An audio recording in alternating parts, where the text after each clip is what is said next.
Salut à tous les amis, on se retrouve aujourd'hui pour le débrief de l'UFC 324. On a beaucoup de choses à se raconter. Justin Gaethje vient de rouler sur Paddy Pimblett, le retour de O'Malley, la victoire de Jean Silva. On va un peu débriefer tout ça. On a Tabagotier aussi qui a gagné. Donc on va un petit peu débriefer tout ça, comme je vous l'avais promis. Le retour aussi des podcasts. Donc cette vidéo, pour ceux qui la regardent sur YouTube, elle est aussi en podcast. Voilà, sur le duel, sur Spotify, vous allez le retrouver. Et on va commencer. On va commencer directement. On va parler de la pré-prélim. Déjà, je voulais vous parler de ça parce que on a eu deux très bons combats en pré-prélim avec la victoire de Tim Miller qui reste invaincu. Et voilà, c'est un combattant un petit peu à suivre dans les mois qui vont venir. Et la victoire de Josh Kids. Donc voilà, deux invaincus qui restent invaincus et qui ont quand même la fâcheuse, voilà, qui ont eu. Les deux ont été arrêtés à la fin du premier round, à la dernière seconde du premier round. Donc voilà, c'était voilà, pour la petite anecdote, c'est pas mal. Donc deux combattants qui sont encore invaincus à suivre. Et, euh, et aussi fallait parler de Cameron Smotherman qui devait affronter Turcio, l'ancien adversaire d'Anfras Junior, qui a eu qui s'est effondré, vous avez dû voir les images, qui s'est effondré à la pesée, juste après la pesée, qui s'est effondré. Et ce qui est drôle, enfin drôle, c'est pas très drôle, mais il y avait Michael Bisping qui au même moment était en train de dire que la seule chose qu'il devait faire un combattant, c'était faire le poids et c'était simple. Et 2 secondes après, ben, on a Cameron qui s'effondre sur le sol, inerte à cause voilà, à cause de la pesée. Donc évidemment, le combat a été annulé. Il y a aussi le combat entre Michael Jackson et Alexandre Hernandez qui a été annulé le jour même pour cause de fraude. Il y a des sites de paris sportifs qui ont repéré des activités suspectes et du coup le combat a été annulé. Donc voilà, deux combats qui ont été annulés à cause de problèmes différents, mais des problèmes que l'UFC devrait régler.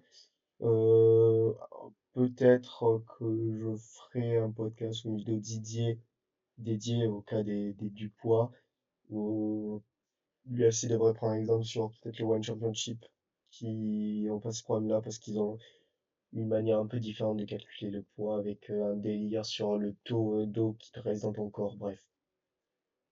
Donc voilà, carte pré-prime qui avait très bien commencé, les premiers combats pour ouvrir le début de l'UFC cette année ont été assez bien de KO. Et ensuite on est parti donc sur la carte préliminaire avec encore une fois un KO premier round, Alex Perez qui détruit Charles Johnson. Alors, il y en a qui vont dire que c'était un peu prématuré. Moi, pour moi, Charles Johnson, il était complètement ailleurs. Et on le voit bien, l'arbitre arrête le combat et Charles Johnson essaye d'aller dans les jambes d'Alex Perez. Donc voilà, Alex Perez qui avait une chance au titre il y a quelques temps, qui est le combattant, je crois, qui a eu le plus de combats annulés à l'UFC.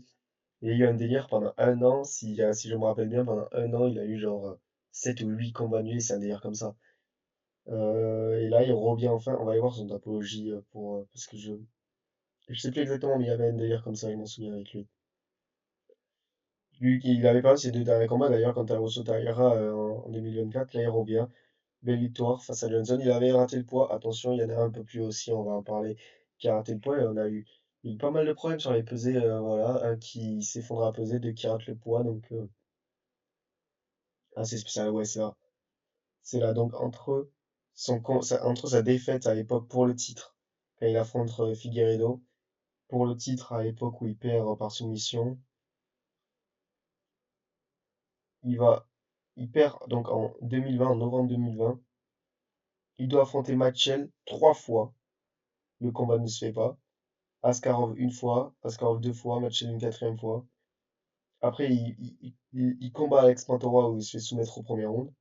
Et après, il doit affronter Albazi, ça se fait pas. Keikara France, ça se fait pas. Manel Kep, ça se fait pas. C'est ouf, hein? Et il y a pas si longtemps, c'est vrai, je me rappelle, en août, il devait affronter Steve Edgard et ça s'est pas fait. Donc voilà, bon, voilà, ça c'était pour la petite anecdote, hein, mais voilà, le retour d'Alex Perez, et on va voir un peu là quel combat ils vont lui donner. Ensuite, on a eu, ouais, c'est pas intéressant, on va pas spécifiquement s'attarder sur Nikita Krylov, voilà, belle victoire, troisième round. Il dominait bien le combat, donc c'était un beau combat. Ensuite, c'est là, faut en parler. Faut Ataba Gauthier qui fait un premier round exceptionnel et il gagne à la décision. Il gagne pour moi tous les rounds même. Allez, peut-être le dernier, peut-être pas, mais pourquoi il finit pas son adversaire? Et là, on commence à voir les premières lacunes d'Ataba Gauthier de ne pas vouloir aller au sol et ça va peut-être lui porter préjudice parce que ce combat-là, même s'il gagne, il domine tout le combat. Et ben on voit où il se retrouve en difficulté et ça va être intéressant de voir ce que le game plan de ses prochains adversaires à l'UFC. Mais voilà, après grosse performance, hein. Même s'il n'y a pas eu de KO, il était tout proche dès le premier round de mettre un KO. Gros menton de son adversaire qui tient le coup et voilà. Donc nouvelle victoire d'Ataba Gauthier qui là à l'UFC va être sur une série de 4 victoires si je ne me trompe pas. Je vais voir son. Ouais, c'est ça, c'est la quatrième victoire de suite, cinquième si on compte les dernières Contender Series. Donc voilà, et c'était la première fois, non, c'est la deuxième fois en carrière où il voit la décision, mais bon, ça faisait depuis un moment que c'est lors de ses tout premiers combats. Bref, donc Ataba Gauthier, grosse performance, j'espère le revoir assez vite sur le ring. Et ensuite, pour fermer cette carte préliminaire, on a eu droit à un Umar Nurmagomedov face à un Figueiredo. Le combat était assez cool. Moi, j'ai trouvé cool. Après, j'aime beaucoup Figgy. Voilà, pour moi, Umar, il en fait pas assez pour avoir une chance à la ceinture. Ça sera intéressant de faire un Umar O'Malley. Alors, on va en parler tout à l'heure, là, de O'Malley quand il viendra. Mais O'Malley qui a aussi gagné. Sachant que pour moi, il faut faire la trilogie Peter Merab, Dvalishvili. Si Umar nous avait sorti une masterclass avec une finition première ronde, là, peut-être j'aurais dit, ah, allez, Peter Umar, ça peut être sympa. Russe contre russe en combat, ça peut vraiment être cool.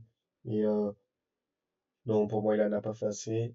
Ça va être intéressant de voir donc un petit O'Malley contre Omar. Et là, le gagnant, par contre, quoi qu'il arrive, aura une chance à la ceinture.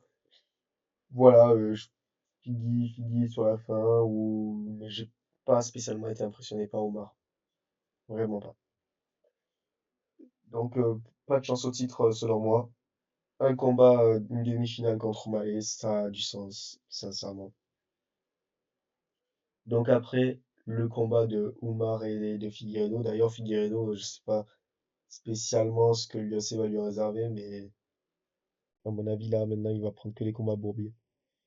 Et ensuite, on a eu droit à un combat, là, pour ceux qui sont sur YouTube, la petite photo elle est là. Un combat entre Arnold Allen et Jean Silva, le combat des autistes, comme l'a affirmé Jean Silva. Jean Silva qui a fait un tête contre tête avec sa femme juste avant de rentrer sur le ring, assez drôle. Gros combat, j'étais persuadé qu'il y aurait un finish, je savais pas qui allait gagner, sincèrement. J'avais dit finish entre les deux. Mais voilà, grosse victoire de Jean Silva, assez importante. Alors, maintenant, on va y revenir sur la polémique de ce combat parce que, il y en a qui pensent, voilà, c'était très serré. Je donne le premier round à Il y a eu trois, c'est Jean Silva qui gagne à la décision et les juges lui ont donné les trois rounds. Pour moi, le premier round est en faveur d'Arnold Allen et les deux derniers rounds sont pour Jean Silva. Donc, Jean Silva gagne, mais je crois que c'est un 30-27 sur le premier round, incompréhensible. Arnold Allen, qui a été très bon, dur au mal. Donc, hâte de voir ce que ça va donner Jean Silva, mais voilà, il s'est pas laissé emporter. Il a fait le show à la fin du dernier round où ça va un peu au sol avec Arnold Allen et il monte dessus. Il monte sur Arnold Allen, donc voilà, ça va faire des images. C'est cool. Mais voilà, Arnold Allen, ça faisait un an et demi qu'il n'avait pas combattu. La défaite, ça va commencer à être compliqué pour lui, à voir ce que l'UFC va lui réserver pour la suite. Jean Silva, à mon avis, il va avoir un bon combat là pour la suite et il va pas être, c'est une grande star, il va pas être très loin du title shot. Surtout que le week-end prochain, donc on a Diego Lopez contre qui il a perdu la dernière fois, qui va affronter Volkanovski pour la ceinture. Donc à mon avis, Jean Silva devrait prendre le perdant de Diego Lopez Volkanovski, mais en fait si c'est Diego Lopez qui perd, et à mon avis Diego Lopez va perdre, ça n'a aucun sens. Mais par contre là, un Yair Rodriguez qui devait revenir face à Jean Silva, ça peut être intéressant. Il y a Rodriguez qui est toujours quand même troisième. Et on a quand même Leron Murphy. Moi, elle est chargée cette TKT.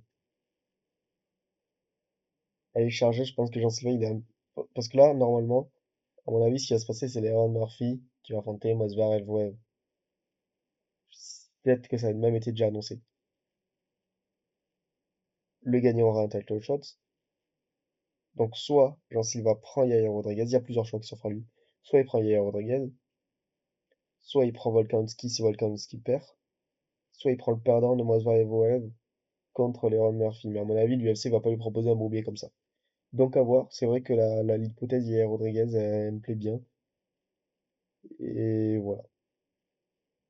Juste après, on a eu un combat féminin, le seul de la carte, Nathalie Silva contre Rose Nakamura. Waouh, waouh, waouh, waouh. Les gars, contre Rose Lagotte, l'ancienne championne des poids mouches chez les femmes.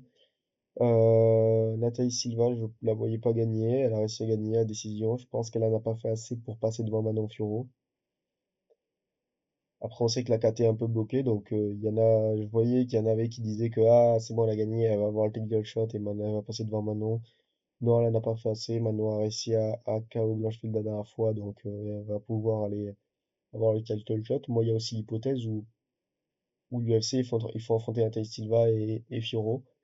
Bon, ce qui va se passer, c'est que je pense que Fiorot terminera Nathalie. Donc voilà, c'est important. Enfin, le combat était nul à chier. Mais par rapport à Manon, voilà, c'était important d'en parler à rapide. Et Nathalie Silva, là, qui va être sur qui va commencer à être sur une belle série, là, de victoires, non? 4 victoires, si je ne m'abuse, d'affilée. Non, bien plus. Bien plus, invaincu à l'UFC. Ah bah oui, elle avait gagné contre André Ali. C'est vrai. Pardon, j'étais persuadé qu'elle avait perdu contre André Ali. Non, donc invaincue à l'UFC et invaincue depuis 2018. Ah ouais. Ah ouais, ouais, ouais, ouais, ouais. Que des décisions, mais c'est probable que l'UFC la fasse passer devant Manon. Bref. Bref, voilà. On va pas spécialement s'attarder sur ce combat. Waldo, un de mes combattants préférés lâcher les lourds qui m'a le plus impressionné du moins, a fait une démonstration contre Derek Lewis, KO assez bizarre au deuxième round. Sur un jab, il envoie un jab, ça touche la mâchoire, mais voilà, je pense juste que Derek Lewis était complètement fatigué dès le deuxième round. Voilà, c'est des poids lourds, donc ça se fatigue plus vite. Ils ont envoyé un premier round, Lewis s'en pouvait plus, il avait plus de cardio, il prend son jab, il tombe, et après, Waldo est un peu choqué, il y va pas direct, et puis après, il y va, il continue, il envoie des coups, et il arbitre avec le combat assez logiquement, donc voilà, de toute façon, Derek Lewis, soit on est agréablement surpris, soit on est surpris, mais vers le bas. Voilà, grosse victoire de Waldo qui a envie de rester actif, c'est cool ça pour un lourd, ça que j'aime beaucoup chez lui, c'est que c'est un lourd qui combat énormément. Il a call out Curtis Blade, donc à voir, ça peut être intéressant. Il a dit Curtis Blade et après si elle gagne, à voir s'il gagne contre Curtis Blade, il aurait potentiellement plus dû, tu vois, parce que j'allais dire s'il gagne contre Curtis Blade, c'est pas assez en fait pour avoir un title shot. Et dans la position de Waldo, tu peux demander un combat contre Volkanov. Qu'est-ce que j'allais dire? Contre Volkov ou contre Almeida. Qui là, si tu gagnes un combat, ouais, Waldo Volkov, ça serait vraiment intéressant. Le gagnant de ce combat a un title shot. Aura le title shot contre le gagnant de Gann contre Aspinal. S'il n'y a pas une revanche Gann Aspinal, mais ça m'étonnerait, peu importe le résultat. Donc ouais, là ça aurait été plus logique. Il veut prendre Curtis Blade, peut-être pour revenir rapidement. Il y a Pavlovich aussi, peut-être aussi que l'UFC a prévu de faire un Volkov Pavlovich 2. Donc voilà, Wallo très solide et hâte de voir dans combien de temps il va revenir. Parce qu'il s'était pris le doigt dans l'œil contre Delera il n'y a pas si longtemps. Et là, il revient ultra rapidement pour affronter Derek Lewis. C'est voilà, impressionnant. Ensuite, le Suga Show.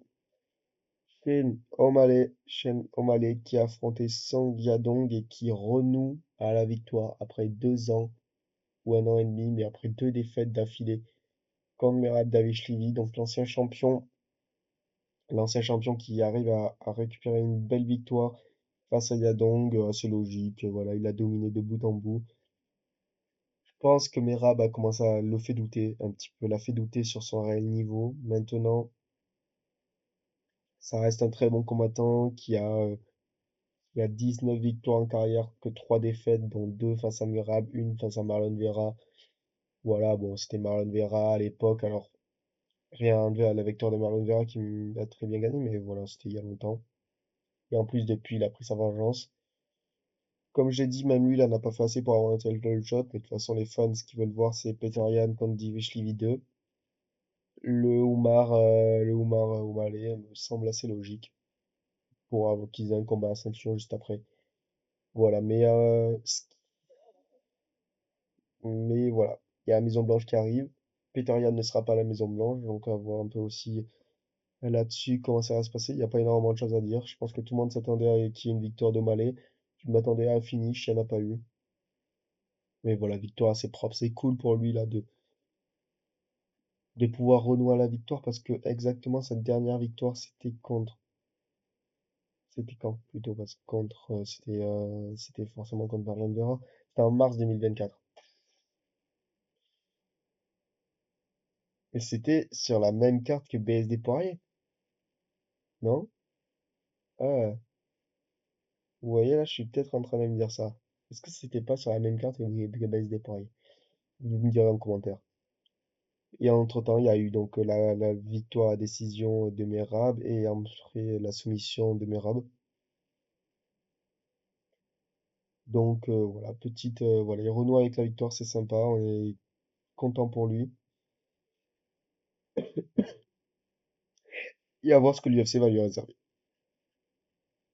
Et ensuite, le main event, exceptionnel. Là en fait, on va se poser. Voilà, ok, pardon. Justin Genji a fait ce que j'avais dit. Il a détruit The Paddy Pimblett. Euh, ok, pardon, j'ai reçu un message assez bizarre. Il a détruit The Paddy Pimblett. Ok, bon, très bien. Oh, ma femme. Il a détruit The Paddy Pimblett. 4 rounds à 1, selon moi. Paddy prend quand même le troisième round, mais voilà, énorme premier round de Justin Genji dès le premier round. Il met la seconde, il knock down, je sais pas combien a pris de knockdown Pimblett, mais énormément de temps de Pimblett dans ce combat. Mais Justin Genji mérite 1000 fois d'avoir le combat. Gros respect, c'est pas du tout partie de mes combattants préférés dans cette KT, mais là, par contre, là, c'est quelque chose. Il frôle de KO Pimblett au premier round, au deuxième round, au quatrième et au cinquième, c'est de la folie. Justin Gaethje prend cette ceinture, la fraude Pimblett s'en va, et oui, parce que là, ce n'était pas Chandler, ce n'était pas Ferguson, ce n'était pas Bobby Green, c'était Genji qui est encore en forme, même à 37 ou 38 ans. Le tweet, évidemment, de Topuria ne s'est pas fait attendre. Topuria qui, en gros, dit que c'était une fraude et qu'il n'avait pas réussi à y gagner contre un mec de 38 ans, ce qui est vrai. Donc on attend maintenant avec impatience ce combat là. Putain, j'ai hâte là. Genji contre Topuria, j'ai hâte parce que on sait tous ce qui va se passer. Ilia Topuria va mettre KO Genji. Ça on le sait. Mais au moins ça sera pas ce connard de Pimblett avec la ceinture. Et je pense que toute la planète MMA est très content de ça. Énorme performance de Justin Genji à la décision qui prend une ceinture intérimaire. C'est sa deuxième ceinture intérimaire. Et pour la petite stat, c'est le seul combattant de l'histoire à avoir eu 2 fois une ceinture intérimaire. Voilà, et il n'aura jamais de ceinture. À moins qu'il batte Topuria, mais bon, ça on en reparlera. La suite pour Pimblett, qu'est-ce que ça serait? Soit Arman Tsarukyan, et là l'UFC serait très gentil avec Pimblett, mais c'est probable. Tu lui envoies un Arman Tsarukyan. Mais en fait, il y a Oliveira qui va affronter Holloway, et moi j'ai plus envie de voir ce gagnant-là. Ah, mais non, parce que le gagnant a la BMF. Ouh, là ça va être un bordel. Parce que pour moi, Tsaokan, c'est un très bon combattant, mais c'est pas un BMF.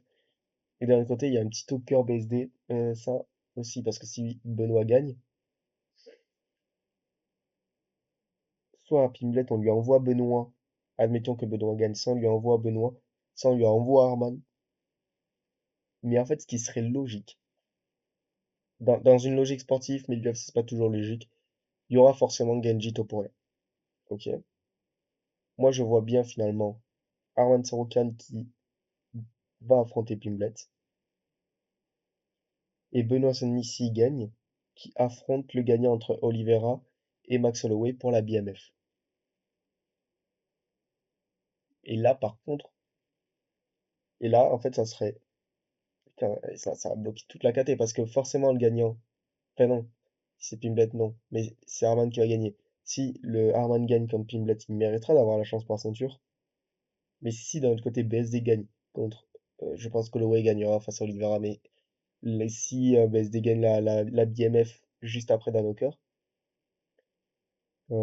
Topuria aura gardé sa ceinture. Donc ça veut dire qu'il y aura deux prétendants logiques, BSD et Arman, pour affronter Topuria.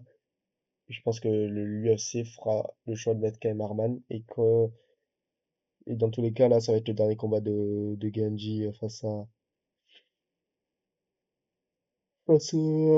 pardon, face à Topuria. Donc voilà, ça va être un beau bordel, mais félicitations Justin Genji pour cette victoire. Tout le monde est très content. Et merci pour les travaux. Voilà, Pimblet, c'est ciao. On veut plus entendre parler de toi, on veut plus t'entendre parler de retraité. Tu ne seras jamais champion UFC. Donc voilà, les amis, je crois qu'on a fait un peu le tour. Démonstration de Justin Gaethje sur Pimblet, démonstration d'O'Malley, démonstration de Waldo, Nathalie Silva qui a fait le job, Jean Silva qui gagne dans un combat assez serré, à voir ce qu'il va faire. Oumar qui fait une démonstration, bon, c'est pas étonnant. Atabak Gauthier, on commence à voir les premières difficultés, mais toujours aussi chirurgical, très bon. Euh, Alex Perez, voilà, le retour, comeback, et une très bonne carte préliminaire. On se retrouve là dans une semaine pour BSD contre Dan Hooker, Paul Volkanovski contre Diego Lopez, Molly sur le fil contre Rafael Fiziev, Thierry Chuasa qui revient contre Alistair Teixeira. Et il y a qui en prime? Et Junior Tafa en prélim. Euh, Finney qui est vaincu en prélim. En pré-prime. Khan Ofi, Mikalev contre Ban Elliott. Ok, c'est sympa ça. Ok, ok. Et c'était sur quel casque devait revenir Ok, bon, je me suis trompé, je voulais vous parler d'un autre truc, mais visiblement, il y a Mario Bautista qui va bientôt revenir aussi. C'est sympa. Bref. Voilà les amis. Donc, petit résumé de l'UFC 324. Félicitations à Justin Gaethje pour cette ceinture préliminaire. C'était la première de Paramount et finalement, c'était pas si mal. Très bonne carte. Très très bonne carte pour la première de Paramount. Dana White aussi qui a sorti un peu le Shakos. Donc voilà, à voir maintenant ce que va nous donner cette nouvelle année du UFC. Mais on a démarré sur une très bonne carte. Donc les amis, voilà, c'était le petit débrief de cette UFC 324 rapide. Voilà, c'est parfait. J'aimerais partir sur des trucs comme ça à chaque fois que je fais des débriefs sur des trucs de moins de 30 minutes assez rapides. Euh, bon, voilà, peut-être que quand ça sera des Français, on aura plus de choses à dire. Mais voilà, grosse performance de ces trois hommes là que vous voyez sur YouTube. Allez, les amis, c'était le débrief. Félicitations, Justin. Allez, ciao, les amis.